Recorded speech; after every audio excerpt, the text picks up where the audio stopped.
Oi, o conteúdo do livro de hoje é Histórias de Heródoto, né? Vamos falar um pouquinho então, rapidamente, sobre Heródoto.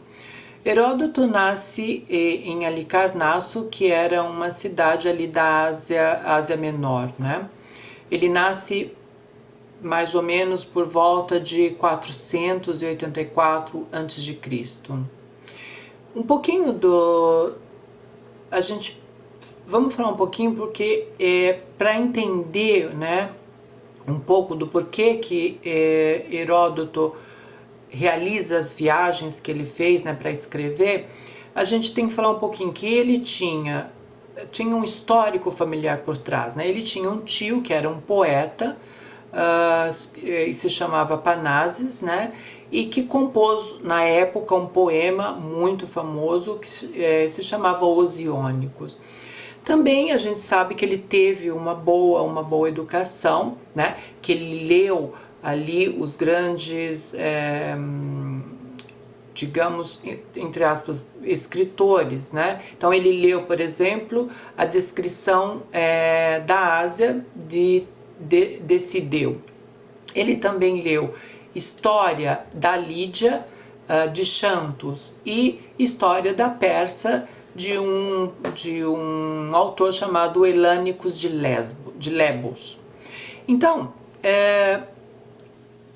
isso tudo como um background para entender o porquê desse desejo do Heródoto de percorrer esses países, né, que ele leu.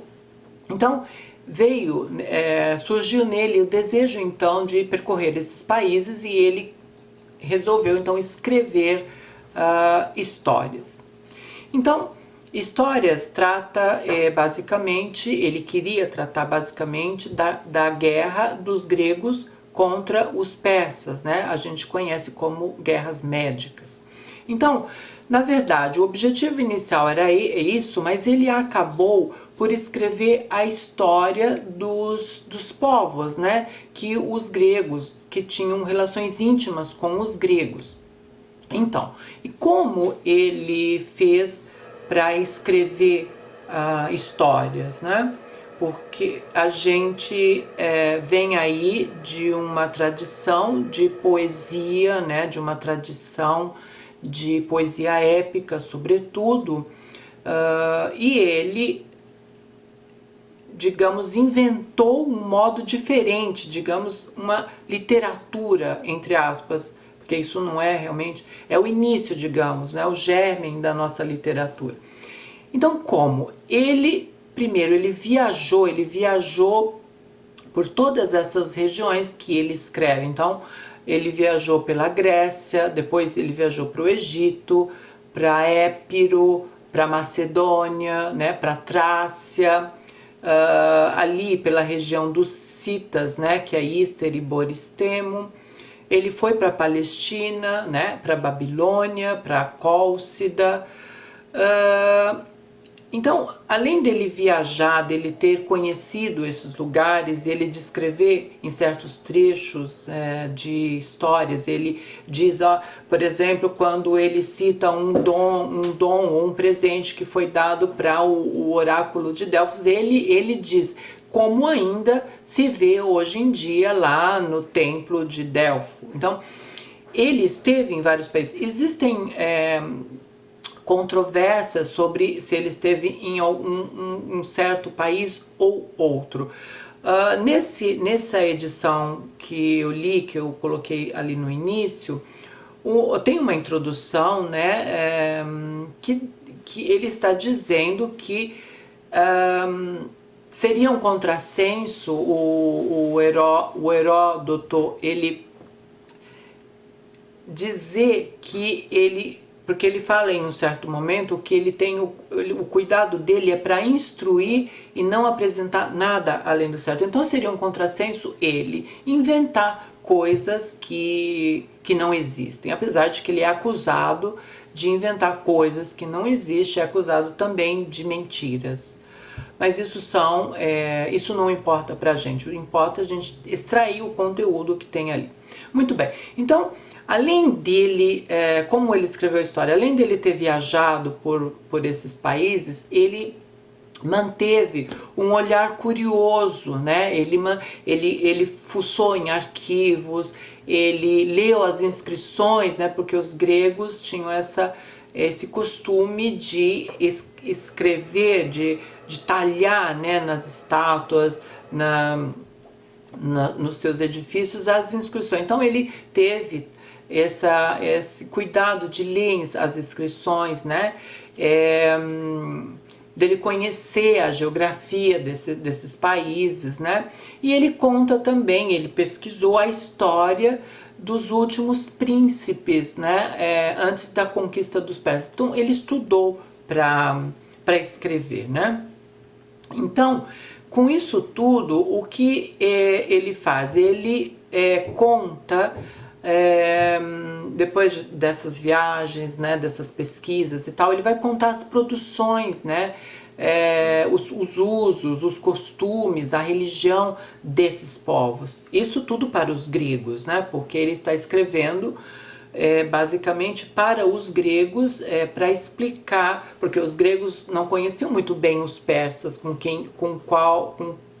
os quais eles tinham lutado. Então, o que faz o Heródoto? Ele quer mostrar para os gregos, quer fazer conhecer aos gregos esses povos. Então, como eu disse, ele tinha o cuidado ali para instruir. A preocupação do Heródoto é instruir e não apresentar nada além do certo, mesmo que depois o acusam dele ser de ter dito mentiras. Muito bem. Por exemplo, esse cuidado, na introdução,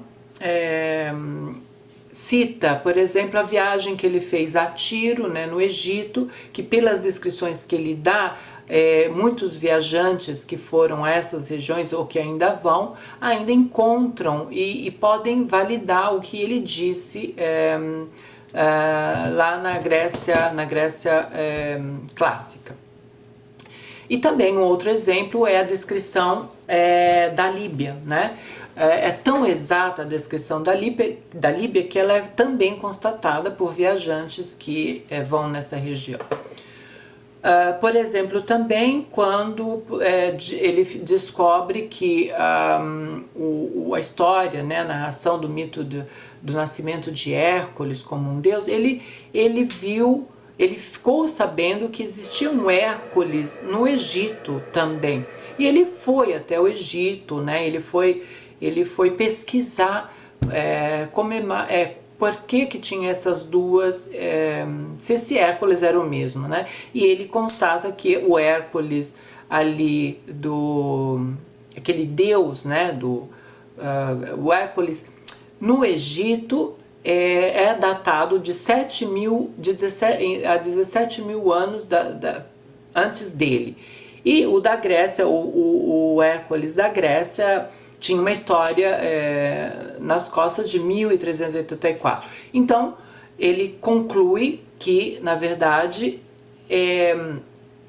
o Hércules ele era tanto um deus, né, como ele é considerado lá no Egito, quanto um herói, como ele é considerado na Grécia. Bom, depois que ele fez todas essas viagens, ele volta então para a Grécia, ali para Halicarnasso, mas como existia um tirano na época, né, o tirano se chamava Ligdames, que tinha assassinado o seu tio. Ele pede asilo e vai como exilado a Samos. Ali em Samos, então, ele ordena todo esse material que ele recolheu, né? E tem o episódio que ele ajuda alguns revoltosos a derrubar esse tirano, porque o Heródoto ele era a favor da democracia. Então ele acaba com os confederados, derruba o tirano, só que ele acaba não sendo bem quisto nem por aqueles que queriam a democracia e nem por por aqueles que tinham sido derrotados. Então ele recebe a maior ingratidão pela sua ajuda e ele, triste, desiludido, parte para a Grécia. Vai finalmente para a Grécia, chega na Grécia, ele se apresenta na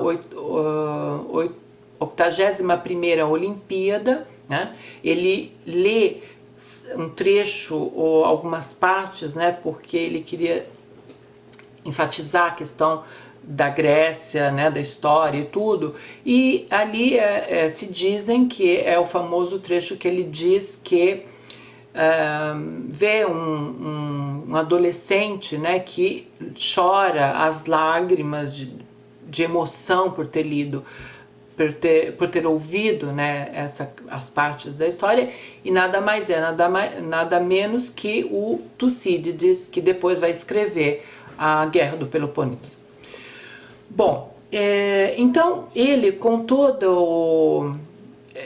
ficou famoso, né, foi aplaudido, né, ele é muito alegre com isso, ele acaba levando mais 12 anos aperfeiçoando, então, a genealogia das casas, por exemplo, ilustres ali das regiões da Grécia.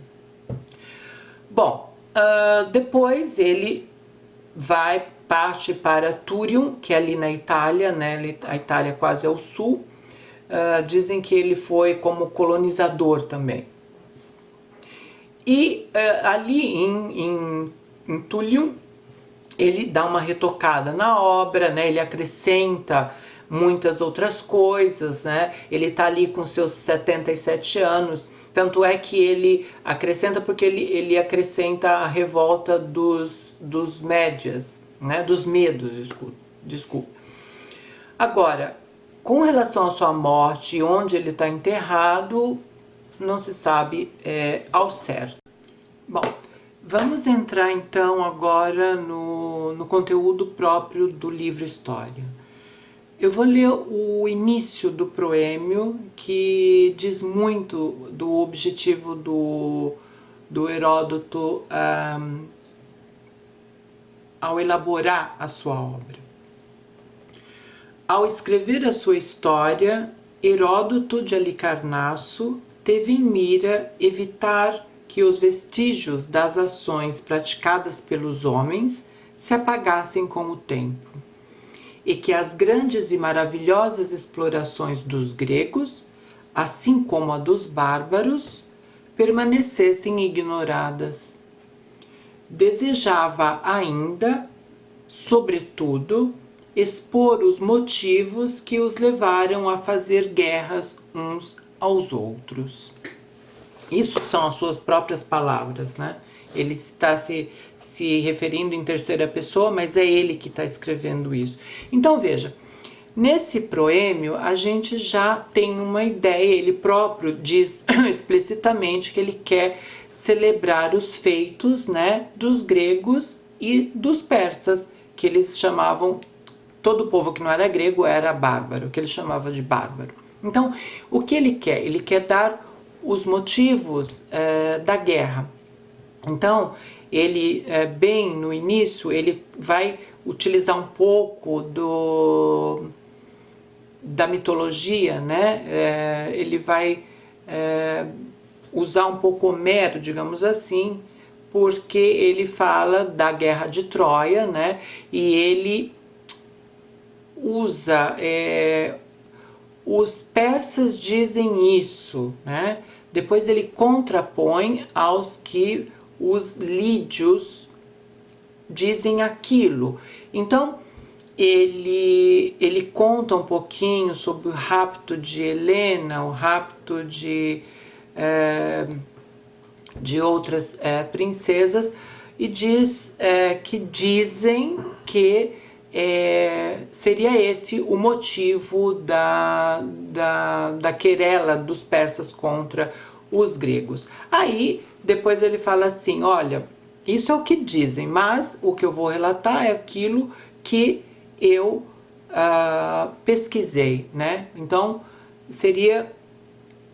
o buraco, digamos, é mais embaixo. E ele passa, então, a explicar, ou seja, ele vai usar 9 livros, porque a histórias, né, sua é dividida em 9 livros e são dedicadas às 9 musas, né? As musas, lembram?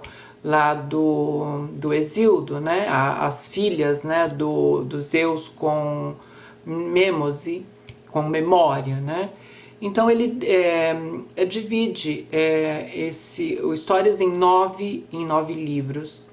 Então ele vai querer explicar um pouquinho o povo persa. Então basicamente o núcleo da coisa é explicar os persas, né? Que eram poucos conhecidos dos gregos.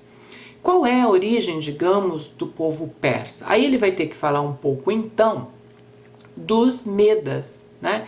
Porque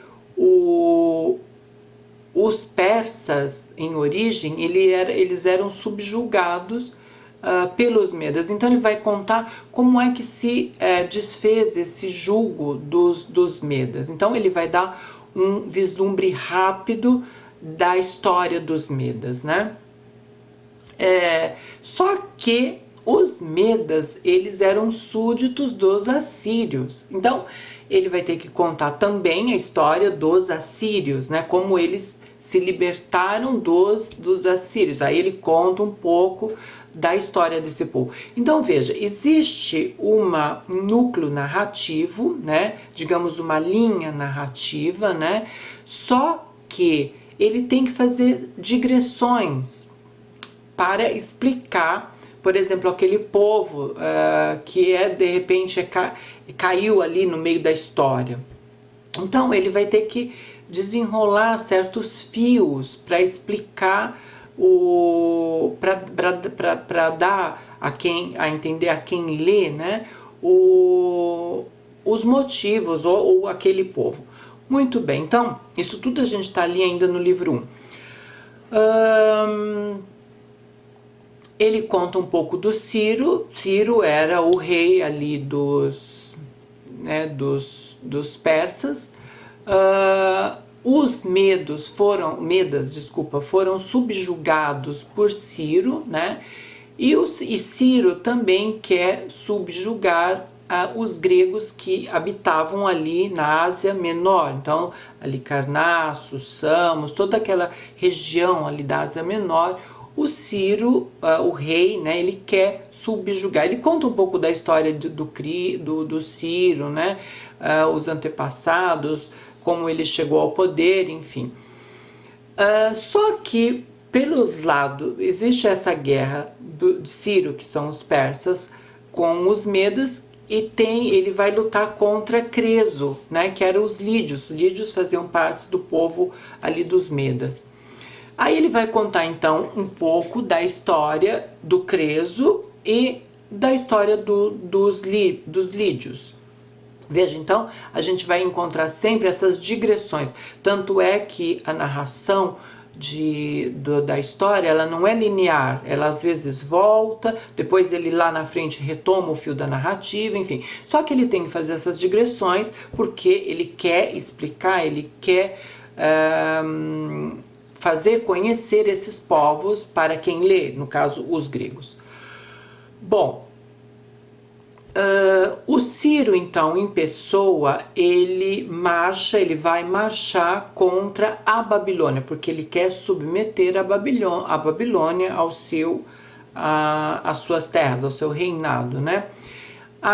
Ele vai marchar contra a Babilônia e os povos que estavam sob o domínio da Babilônia, como os Masságetas, né? Os Masságetas, aí ele vai contar então novamente uma digressão sobre a história desse povo, né? Então ele vai, quando ele fala da Babilônia, ele vai falar sobre alguns objetos, digamos, da Babilônia, os mais importantes. Tudo isso, quando eu digo que ele faz uma digressão, é o que eu falei, ele está dando informações sobre esse povo, ele fala sobre a cultura, ele faz uma analogia, por exemplo, com a mitologia daquele povo, se existe, né, com a mitologia grega, os deuses daquele povo com a mitologia grega, o modo de vestir daquele povo, como eles se portavam, por exemplo, se agiam, por exemplo, para comer, enfim. Bom, então voltando, ele fala um pouquinho então dos Masságetas, né? E quando o Ciro, desculpa, ele vai combater, né? Ele está ali marchando, lutando contra esses Masságetas, ele morre combatendo. Então, o Ciro, que é o primeiro, digamos, conhecido, famoso dos persas, morre combatendo os Masságetas ali na Babilônia. Quem sobe ao trono é Cambises, que é o seu filho, né? Aí ele vai contar um pouco então também da história do Cambises, né? E tal. O que Cambises faz? Cambises marcha contra o Egito, né? E aí a gente já está no segundo livro. Ele vai contar então, o Egito naquela época era o povo mais célebre, né? Estava no auge, digamos, da sua história. Então ele vai dar ele vai praticamente usar todo o livro 2, né, e uma parte do livro 3, dando informações sobre os egípcios, né? Então, os costumes, né, a religião, as produções, né, o que eles cultivavam, a relação. Então ele vai contar um pouco da relação sucinta dos seus reis. Bom, então ele marcha, nós estamos falando de Cambises, marcha contra o Egito, depois ele marcha contra também os falsos esmerdes. Esmerdes seriam não seriam profetas, seriam sacerdotes, digamos, que se revoltaram contra ele, né? Então ele marcha contra esses falsos esmerdes, né? E ele acaba morrendo por acidente nesse período. Quem sobe ao trono é o rei, é o Dário. Dário é um dos mais famosos, digamos, na história dos persas, né? Então ele é eleito como rei. Então, continuando a expansão persa, ele subjuga os babilônicos revoltados, né, que tinham se revoltado. Ele subjuga novamente. E, em segundo lugar, ele quer sujeitar os citas, né?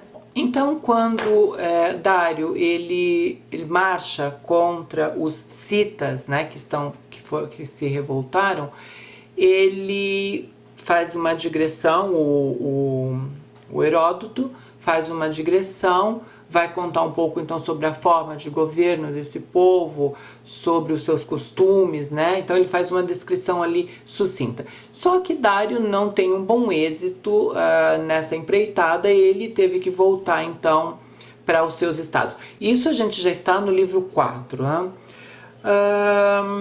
Bom, então o que acontece? Acontece uma revolta dos jônicos, né? E o Heródoto passa então a contar um pouco da história da Grécia e Esparta, né? Por quê? Porque esse povo foi pedir ajuda para o povo grego. Então ele já faz isso, a gente está já no livro 5. Então ele descreve essa ajuda, descreve como eles decidiram ajudar, né? E conta um pouco da história da Grécia. Então o Heródoto vai contar um pouco ali daquela revolta e como que os jônicos, juntamente com os atenienses, se apossaram de Sardes, né, que é a cidade ali, a principal cidade da Pérsia, né, incendiando. Esta esse fato faz com que Dário ele fique furioso, né, e jura vingar-se. Isso a gente já está no livro 6. Então, o que acontece? Ele parte e marcha contra Atenas, né? Então, primeiro que ele faz, ele submete os jônicos e marcha contra Atenas. Só que ele vai ser derrotado na famosa Batalha de Maratona.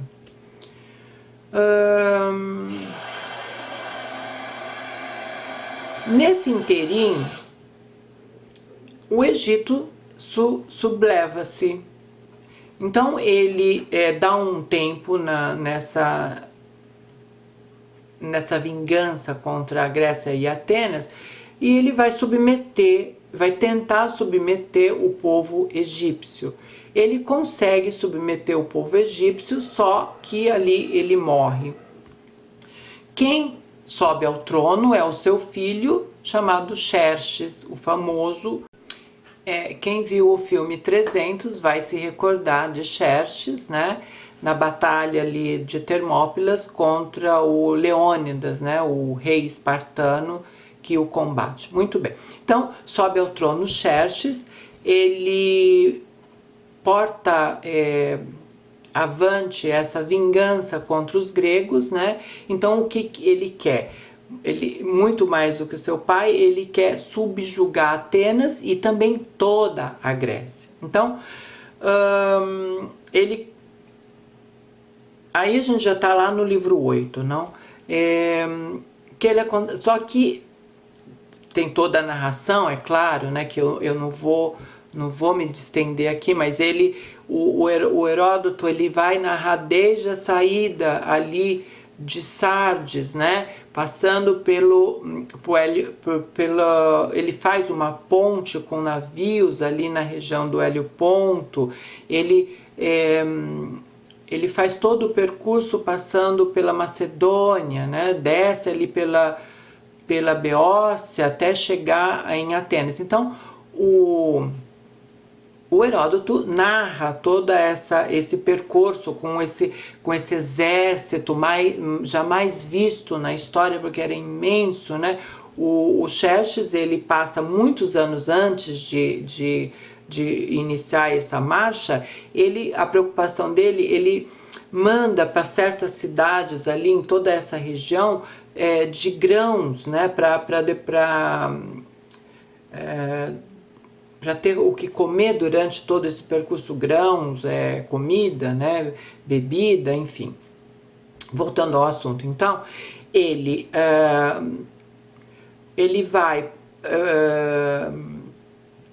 vai marchar em pessoa, porque ele junto com toda uma frota naval, né, e o exército, digamos, né, que era o mais numeroso, como eu falei, o mais formidável da época, e uma frota considerável também. Bom, ele acaba sendo derrotado, uma primeira, digamos, semi-derrota em Termópilas, que é bem narrado ali pelo filme 300, como eu falei, e ele vai ser derrotado em Salamina, né, que é um combate naval em que ele, pelo curto espaço, né, porque na verdade os gregos, os atenienses, eles fugiram de Atenas, né, porque o Xerxes consegue conquistar Atenas, né, ele acaba metendo fogo na cidade. Os atenienses todos fugiram da cidade e se protegeram nessa ilha de Salamina. Então ele vai com essas frotas, só que o espaço não era grande, e pela confusão, porque não tinha espaço suficiente para manobra e tal, os atenienses, que já eram considerados, tinham uma experiência bem considerável na navegação, acabam derrotando também o Xerxes ali em Salamina. Acontece que depois o Xerxes volta para a Ásia derrotado, né, e deixa ali na Grécia que o seu general chamado Mardônio e uma tropa de elite junto com ele, né? Só que, isso a gente está no livro 9 já, Mardônio ele acaba sendo vencido em Plateia, que é uma região ali perto de Atenas, e após vencido acaba morrendo ele, né, o Mardônio e todo o exército, ou a maioria, não todo, né? E no mesmo dia, nesse livro 9, o Heródoto vai falar um pouco da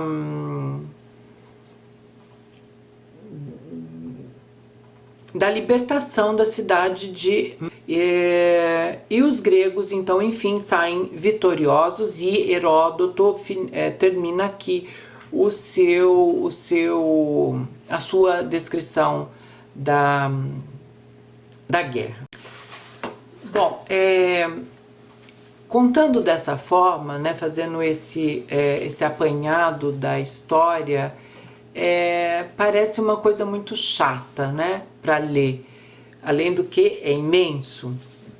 Só que eu queria dizer que uma das coisas, e agora eu vou falar um pouquinho das minhas impressões, uma coisa muito prazerosa na leitura, isso sempre, na minha opinião, da história de Heródoto, porque veja bem, aqui nesse resumo eu enxuguei os fatos, só que o Heródoto, uma coisa prazerosa, como dizia, é que ele usa a todo tempo a mitologia, mesmo que ele tenta, né, aqui dar conta da verdade, né, de buscar o fato, ele, como homem daquele tempo, ele não conseguia fugir das crenças da mitologia. Então ele vai contar, tem passagens em que, por exemplo, tem um terremoto, ele conta, por exemplo, que eles fizeram oferendas para que o Deus se acalmasse, né? Por exemplo, cai um muro, digamos, aquele povo dizia que, tanto persa quanto grego, dizia que é porque não fizeram oferendas, né? Não fizeram hecatombes a uma tal divindade, né? Divindade. Então, e fora a delícia que é quando ele conta histórias, porque veja, aqui a gente está falando, o Heródoto, ele é considerado, digamos, o pai da história, né? Mas aqui a gente está no início, então ele tem certos trechos que parece que ele está contando, é um romance, porque ele dá voz, né? Mete palavras em um diálogo. É claro que a gente sabe que ele não estava lá, mas daquilo que ele ouviu falar, porque aqui a gente tem que ter em mente que ele está contando uma coisa que certamente ele ouviu de uma figura proeminente daquela região, daquele povo, por exemplo, um sacerdote e tal. Então, existem histórias, quando ele conta um pouco da história de cada povo, coisas deliciosas que parecem realmente um romance. Então, é isso, o prazer da leitura, além da questão também que você extrai a história daquele período, né? É como se a gente estivesse ali. Eu senti, na verdade, quando lia, como se eu estivesse ouvindo, né, de um personagem ressuscitado daquela época, me contando como aconteceu. E é claro que quando você tem, por exemplo, uma pessoa te contando, essa pessoa vai contar uma história, vai dizer um diálogo e tal. E é isso que faz o Heródoto nessa sua obra. Ele dá voz a certas personagens, ele mete diálogos ali, né? Ele introduz diálogos de um com o outro, ele disse isso, aquele disse outro, né? A questão da mitologia ali presente, né? Por exemplo, quando há um terremoto, quando acontece alguma coisa inusitada, né? umas chuvas e tal, tudo isso ele ouvindo de relato, e é claro que ele também acredita, ele introduz, ele dá voz, ele enche o texto dessas coisas, ainda faz um pouco lembrar um pouco da Ilíada, um pouco de Homero. É claro que aqui não é poesia, mas existem ainda arraigado essa crença, essa coisa, a divinização do mundo, né? Muito presente ainda em Heródoto, mesmo que ele queira contar a realidade, a verdade. Isso que faz o texto delicioso, que te diverte quando ele falando dos egípcios, né, porque ele vai contar um pouco sobre os animais que viviam, os gatos, os crocodilos e tal. Ele conta certas coisas certas coisas do animal gato, por exemplo, que a gente hoje em dia sabe que não é aquilo, mas ele conta como se fosse verdade, ou seja, aquilo que eles tinham na época em mãos, né? Então, isso é uma impressão muito prazerosa que eu tive na leitura da história. Agora, uma outra impressão que eu tive, porque como o Heródoto ele conta um pouco desses povos, né, dos Medas, dos Lídios, né, dos Masságetas e tal, eu tive uma impressão, e também pela ferocidade dos rituais, tudo,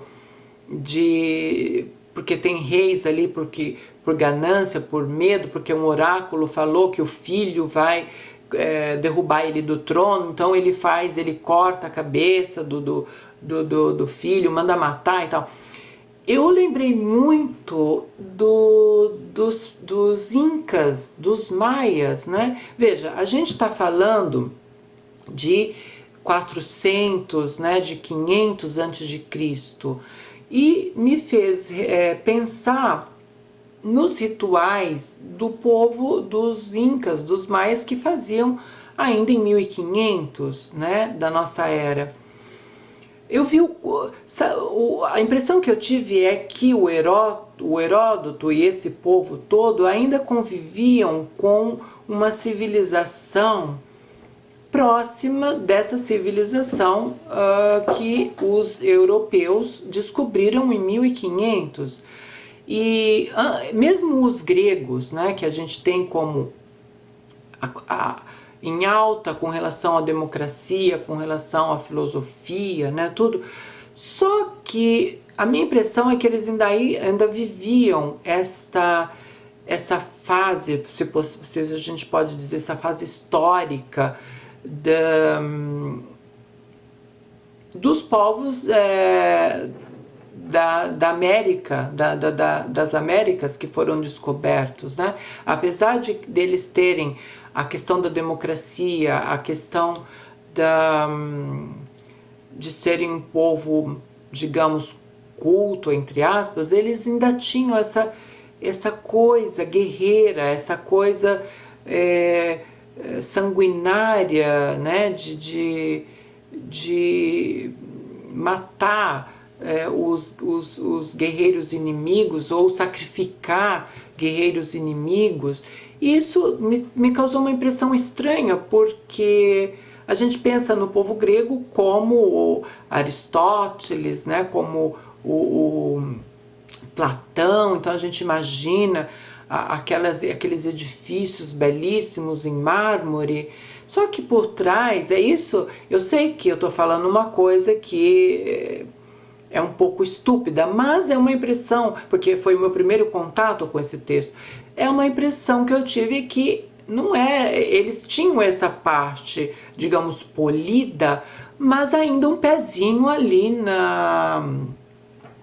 não é barbárie, eu não quero usar o termo barbárie, mas tinha um pezinho ali ainda, e eu sempre me vinha em mente os maias, os incas, né? Como a gente tem ideia de que é um povo cruel, é um povo bárbaro, é um povo... Mas ali naquela época ainda se convivia com tudo isso, apesar da cultura grega, né? Apesar dessa polidez cultural que os gregos tinham, só que eles estavam bem ali próximos, digamos, não tanto fisicamente, geograficamente, mas também como concepção de mundo. É isso. Então essas são as impressões que eu tive lendo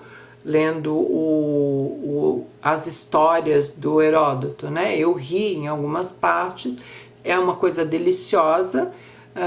É como se fosse, como eu disse, alguém ali do meu lado que viveu, que ali é próximo ainda, e me contando as coisas, né, numa linguagem ainda de isso é tudo figurativo, né, uma linguagem simples, de homem simples, né, contando as histórias e incluindo essa coisa, esse mundo ainda encantado, né? Esse mundo povoado de mitos, de deuses, né? Eu acho que isso vale a pena ler, é muito prazeroso. É longo, mas é muito prazeroso. Então, no próximo vídeo a gente vai falar de uma outra guerra contada por um outro historiador, que é Tucídides. Obrigada.